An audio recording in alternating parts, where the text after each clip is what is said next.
Film के शुरू में हम बड़े बड़े पहाड़ देखते हैं, जहां पे नोरा और उसके फादर को दिखाया जाता है, जो एक बड़ी सी पहाड़ की चोटी के ऊपर चढ़ रहे होते हैं। जैसे वो चोटी पर जाकर बैठ जाते हैं तो नोरा के फादर पुरानी कहानी को याद करने को कहते हैं। नोरा के फादर बोलते हैं, सामने जो तुम बड़ी सी चट्टान देख रही हो, ये बहुत टाइम पहले जिंदा हुआ करती थी और इन्हें ट्रोल कहा जाता था। ये सूरज की रोशनी में बाहर नहीं आते थे, लेकिन जैसे ही एक बार इनके ऊपर सूरज की रोशनी पड़ी तो ये पत्थर में तब्दील हो गए और इसलिए फिर इन्हें स्टोन माउंटेन कहा जाने लगा।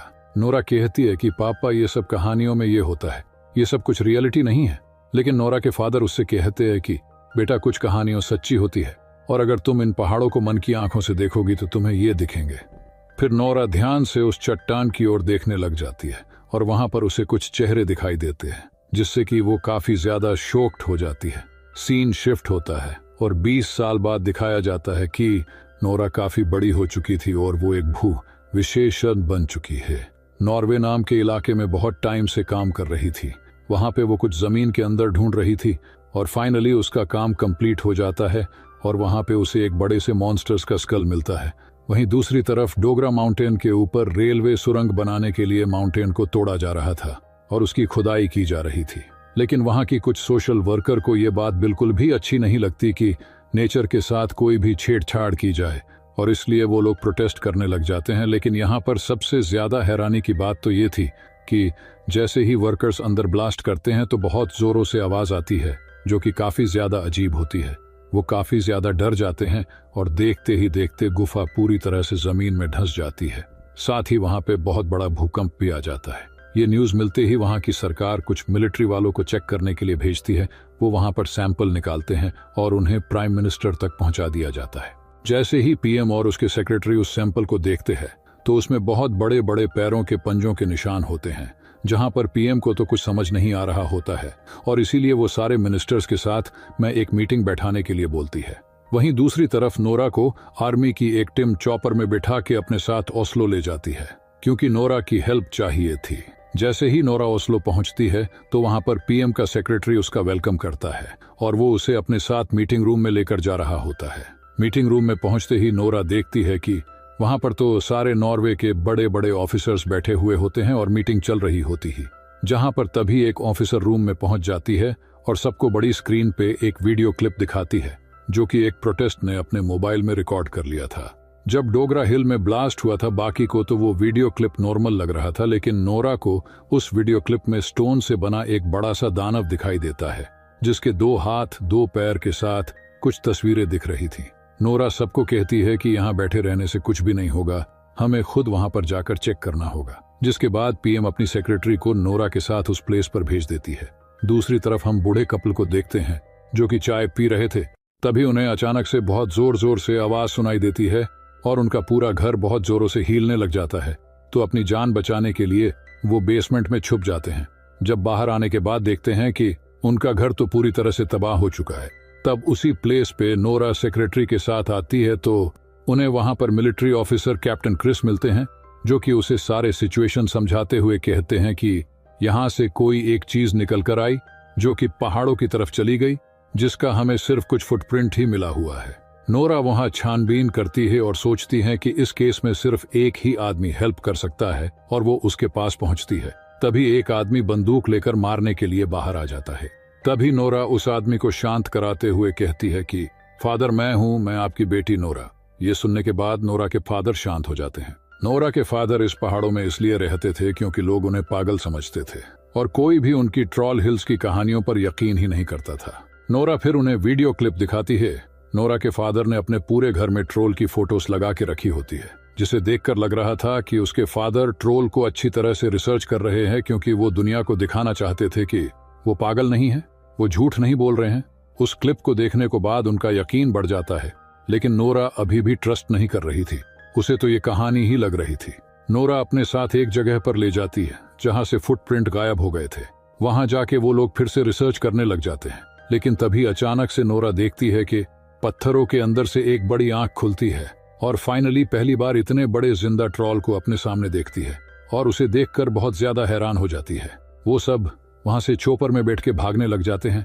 तभी एक लाइव वीडियो सीधा पीएम को भेज देते हैं। ये सब देखकर सारे ऑफिसर्स भी शॉक्ड रह जाते हैं। फाइनली वो उस पर हमला करने की प्लानिंग करने लग जाते हैं, लेकिन नोरा और उसके फादर ट्रोल को कुछ भी ना हो, इसलिए वो उनसे थोड़ी सी मोहल्लत मांगते हैं, जहां पर पीएम नोरा से कहती हैं कि तुम्हारा काम यहीं पर खत्म होता है और आगे का काम हमारी आर्मी ऑफिसर्स कर लेंगे। उसके बाद आर्मी फोर्स ट्रोल पर अटैक करने के लिए निकल जाती है, लेकिन यहाँ पर नोरा कैप्टन क्रिस को मनाने की कोशिश करती है। इतनी ज्यादा रिक्वेस्ट करने पर कैप्टन नोरा उसके फादर और सेक्रेटरी को अपने साथ में ले जाते हैं। जैसे वो लोग ट्रोल की लोकेशन पे पहुंचते हैं तो वहां पर वो देखते हैं कि ट्रोल जंगल से होते हुए उनकी तरफ बढ़ रहा है और वो सब उसमें फायर करने लग जाते हैं। नोरा के फादर वहां पर उन सबको रोकने की कोशिश कर रहे हैं, क्योंकि वो जानते थे कि ट्रोल को बहुत ज्यादा गुस्सा आ जाएगा और वो सब कुछ तबाह कर देगा। ट्रोल गुस्से में आके उन्हें मारने लग जाता है। तभी नोरा के फादर ट्रोल के सामने आते हैं और उसे प्यार से समझाते हैं। उससे बात करने की कोशिश कर ही रहे होते हैं और ट्रोल उनकी बात सुन रहा होता है, लेकिन तभी अचानक से एक आर्मी मैन ट्रोल पर फायर कर देता है, जिससे ट्रोल पीछे की ओर घूमता है, जिसमें गलती से उसकी बड़ी सी पत्थर की पूंछ नोरा के फादर को लग जाती है और वो बहुत बुरी तरह से घायल हो जाते हैं और मर जाते हैं। लेकिन मरने से पहले कुछ शब्द बोलकर जाते हैं, रॉयल पैलेस, राजा और घर। नोरा के फादर को मरते देख ट्रोल को भी बहुत ज्यादा बुरा लगता है, फिर चुपचाप वहां से चला जाता है। अगले सीन में नोरा उसके फादर की डायरी को देखती है, जिसमें ट्रोल के खिलाफ बहुत सारी जानकारी मिलती है। तभी फिर कैप्टन क्रिस बताता है कि ट्रोल को मारने के लिए एयर स्ट्राइक के ऑर्डर मिले हैं, बट नोरा फिर सीधा डिफेंस मिनिस्टर से बात करती है और अपनी रिसर्च के अकॉर्डिंग उन्हें बता रही होती है कि ट्रोल को चर्च के घंटों से बहुत ज्यादा प्रॉब्लम होती थी और इसलिए वो लोग चर्च पर हमला कर दिया करते थे। डिफेंस मिनिस्टर को तो नोरा की ये बात बहुत ज्यादा बचकानी लग रही होती है। यहाँ पर तभी कैप्टन क्रिस भी कहता है कि हमारे सारे मॉडर्न वेपन्स का भी उस पर कोई असर नहीं हो रहा है और कैप्टन नोरा की बातों से सहमत होता है। साथ में जनरल भी मान जाता है कि हमें नोरा के प्लान पर एक बार काम करना चाहिए, क्योंकि ऐसा मॉन्स्टर हमने अपनी लाइफ में कभी देखे भी नहीं है। दूसरी तरफ ट्रोल को दिखाया जाता है, जो कि एक पार्क की तरफ बढ़ रहा होता है और पार्क के सारे लोग उसे देखकर भागने लग जाते हैं, लेकिन एक छोटा सा बालक वहीं पर खड़ा होकर उसे घूर रहा होता है। नोरा वहां पे स्पेशल फोर्स के साथ पहुंच जाती है और वो सब लोग अपने चॉपर में चर्च की बड़ी बड़ी घंटी बांध कर लाते हैं और ट्रोल के चारों तरफ घंटियां बजाने लग जाते हैं। घंटियों की आवाज से ट्रोल बेचैन होने लगता है और चोपर को मार गिराता है, बट उसी के बीच एक चोपर उस खड़े हुए एक बच्चे पे गिरने वाला था कि तभी वो ट्रोल उस चोपर को पकड़ के उस बच्चे को बचा लेता है। ये सीन देखने में बहुत इमोशनल होता है और साथ में नोरा समझ जाती है कि ट्रोल में फीलिंग्स है। इसके बाद नोरा सीधा प्राइम मिनिस्टर से मिलती है और कहती है कि भले हमारा प्लान वर्क नहीं किया, फिर भी हमें उस पर ज्यादा काम करना होगा। लेकिन प्राइम मिनिस्टर नोरा को इस केस से दूर रहने के लिए कह देती है और नोरा जब वहां से जा रही होती है तो कैप्टन क्रिस नोरा से कहता है कि तुमने बहुत ही अच्छा काम किया है और जब भी तुम्हें हेल्प की जरूरत होगी मैं हमेशा तुम्हारे साथ हूँ। नोरा को जाते हुए देखकर प्राइम मिनिस्टर का सेक्रेटरी उसका साथ देने चला जाता है।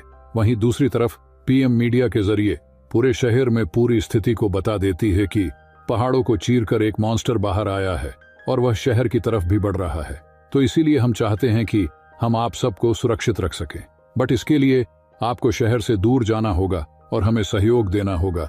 ये सब सुनकर शहर के लोग शहर छोड़कर जाने लगते हैं। गाड़ी में जाते समय नोरा को अपनी फादर की कुछ बात याद आ जाती है, जिससे वो डायरी देखती है जिसमें एक नाम मिलता है और वो नाम रॉयल पैलेस से जुड़ा हुआ होता है। वो लोग सीधा रॉयल पैलेस में पहुंच जाते हैं। रॉयल पैलेस में जाते ही उसे एक आदमी मिलता है, जहां नोरा कहती है कि ट्रोल इधर ही आ रहा है। उसके जवाब में वो आदमी बोलता है कि मुझे पता था कि तुम ट्रोल की जानकारी के लिए इधर ही आओगी। जहां उस आदमी की ये बात सुन के पहले तो नोरा हड़बड़ा जाती है और वो पूछती है कि आखिर आप ट्रोल के बारे में क्या क्या जानते हैं, जिस पर वो शख्स बताता है कि आज से हजारों साल पहले ये कहा जाता था कि अगर किसी राजा के किंगडम के ऊपर अगर दूसरा राजा अपना घर बनाए तो वो काफी ज्यादा शुभ माना जाता था। यानी कि ट्रोल पहाड़ियों का राजा था और आज से 1000 साल पहले की किंग जिन्होंने उसके और उसके परिवार के मर जाने के बाद में पहाड़ी पर अपना पैलेस बना दिया। यही रीजन था कि वो आज तक काफी ज्यादा फले फूले और इसी के साथ वो शख्स ट्रोल और ट्रोल के परिवार के सभी अवशेषों को भी दिखाता है। ये सब कुछ देखकर नोरा हैरान हो जाती है और उसे याद आती है अपने फादर वाली सारी बातें जो ट्रोल के बारे में कही थी। ये सारे अवशेष इन्हें आज तक इसीलिए नहीं मिले थे क्योंकि पुराने राजा ने उन सभी को यहाँ दफना दिया था। इसी के साथ वो इन्हें ये भी बताता है कि काफी समय पहले एक ट्रोल के बच्चे को यूं ही जंगलों में छोड़ दिया गया था और हो सकता है कि वही अब बड़ा होकर इस जगह पे अपने फैमिली मेंबर से मिलने के लिए आ रहा हो। नोरा इस बात को समझ जाती है कि रॉयल पैलेस के लोगों ने इन सारी बातों को छुपाया कि ट्रोल जैसे कोई बड़े दैत्य होते हैं, क्योंकि उन्हें तो सिर्फ अपना राज दरबार ही दिख रहा था। उसके हाथ में एक यूवी लाइट होती है, यानी कि अल्ट्रावायलेट किरणों वाली लाइट। जब गलती से वो लाइट एक स्केलेटन पर पड़ती है तो वो धीरे धीरे पत्थर का बनने लगता है। तो नोरा को उसके फादर ने जो बात कही थी वो बात याद आ जाती है कि सिर्फ सूरज की किरणें ही ट्रोल को पत्थर में बदल सकती थी और यूवी लाइट भी वही काम करती है। तो अगर बड़ी मात्रा में यूवी लाइट का इस्तेमाल किया जाए तो उस ट्रोल को रोका जा सकता है। जिसके बाद वो रॉयल पैलेस के आदमी से एक बड़ी सी गाड़ी की डिमांड करती है और उन्हीं कंकाल के अवशेषों में से एक कंकाल की खोपड़ी अपने साथ ले जाती है और दूसरी ओर कैप्टन क्रिस को कॉल कर देती है और ये कहती है कि जितनी ज्यादा यूवी लाइट हो सके एक बड़े से प्लेग्राउंड में लेकर आओ, मैं उस ट्रोल को सीधा वहां पर लेकर आती हूँ। उसके बाद नोरा और पीएम का सेक्रेटरी उस बड़ी सी खोपड़ी को लेकर अपनी कार में भाग रहे होते हैं और वही ट्रोल उनका पीछा करता है, लेकिन सड़कें इतनी ज्यादा घुमावदार थीं कि उनकी रस्सी टूट जाती है और वो स्केलेटन वाली खोपड़ी रोड पर ही गिर जाती है। जहां ट्रोल उस खोपड़ी को उठाता है और देखता है तो उसे पता चलता है कि उसके परिवार को इंसानों ने ही खत्म किया है और अब तो उसका गुस्सा और ज्यादा बढ़ चुका था। जिसके बाद तो वो अपनी पूरी ताकत लगाकर नोरा के पीछे भागता है। वहीं नोरा, जिसने ऑलरेडी कैप्टन को कॉल कर दिया था कि यूवी लाइट का इंतजाम करके रखना, तो उन्होंने सारा इंतजाम ऑलरेडी कर दिया था और जैसे ही ट्रोल उस बड़े से मैदान के बीच में आता है तो सारे सोल्जर्स मिलकर उस पर यूवी लाइट का प्रहार करते हैं और धीरे धीरे ट्रोल पत्थर में बदलता जाता है। मिलिट्री कैंप में सारे ऑफिसर्स इस बात से खुश हो रहे थे कि हमने उस बड़े से जीव को हरा दिया, लेकिन तभी नोरा के दिल में एक नरमी आ जाती है। उसको याद आ जाता है कि के से उसने एक बच्चे को बचाया था और उसके पिता ने जब उसे हमला करने से रोका था तो रुक भी गया था। नोरा उसको नुकसान पहुंचना चाहती नहीं थी, वो चाहती थी कि ट्रोल हमेशा के लिए पहाड़ियों में चला जाए। जिसके बाद वो खुद ही जाकर उन बड़े बड़े फ्लैग्स को प्लग आउट करने लगती है ताकि यूवी लाइट की किरणें कम हो जाएं। ऐसा करते हुए ट्रोल भी उसे देख रहा था। जिसके बाद नोरा उससे कहती है कि हम तुम्हारा नुकसान नहीं चाहते, बस जितना जल्दी हो सके इस जगह से चले जाओ, वरना ये लोग तुम्हें खत्म कर देंगे। इस बात को ट्रोल समझ चुका था और वो वहां से जाने ही लगता है। तभी सूरज की पहली किरण है उसके ऊपर गिरती है और वो वहीं पर पूरी तरीके से पत्थर बन जाता है। इस सीन के सीजीआई सचमुच काफी ज्यादा बेहतरीन थे, जहां पर पहले वो अपने घुटनों पर बैठता है और उस जमीन पर गिरकर पूरी तरीके से पत्थर बन जाता है। उसकी आंख, जो आखिरी बार नोरा को देख रही थी, देखते ही देखते वो भी पत्थर में तब्दील हो जाती है। जिसके बाद नोरा के पास में वहां की प्राइम मिनिस्टर आती है और उससे कहती है कि तुम्हारे पिता की जितनी भी कहानियां थी वो सारी सच थी। इसी के साथ वो उसे शाबाशी भी देती है कि उसने इतने बड़े खतरे को रोक दिया। उसके बाद नोरा और पीएम का सेक्रेटरी वहां से जाने लगते हैं और पीएम का सेक्रेटरी पीएम की जॉब को क्विट कर देता है और कहता है कि मुझे तुम्हारा सेक्रेटरी कभी बनना ही नहीं था, मुझे तो एक राइटर बनना था और अब मैं वही बनूंगा, क्योंकि ये सभी लोग उससे जबरदस्ती काम करवाते थे। वहीं एंड्रियस को भी लग रहा था कि उसका टैलेंट वेस्ट हो रहा है। जिसके बाद वो नोरा के साथ अपनी नई जिंदगी शुरू करना चाहता था। वो उससे पूछता है कि क्या ऐसे और भी ट्रॉल्स हैं। तभी नोरा को अपने पिता की वो बात याद आती है जिसमें उन्होंने 13 ट्रॉल्स की कहानी बताई थी और इसी तगड़े सस्पेंस के साथ ये शानदार कहानी यहीं पर खत्म होती है। आपको ये वीडियो कैसी लगी आप प्लीज मुझे लाइक और कमेंट करके जरूर बताइएगा और अगर पहली बार इस चैनल पर आए हैं तो उसे सब्सक्राइब जरूर कीजिएगा, क्योंकि ऐसे ही बेहतरीन मूवीज का एक्सप्लेन आप लोगों के लिए लाता रहता हूँ। तो फिर मिलते हैं अगले वीडियो में, तब तक के लिए बाय बाय।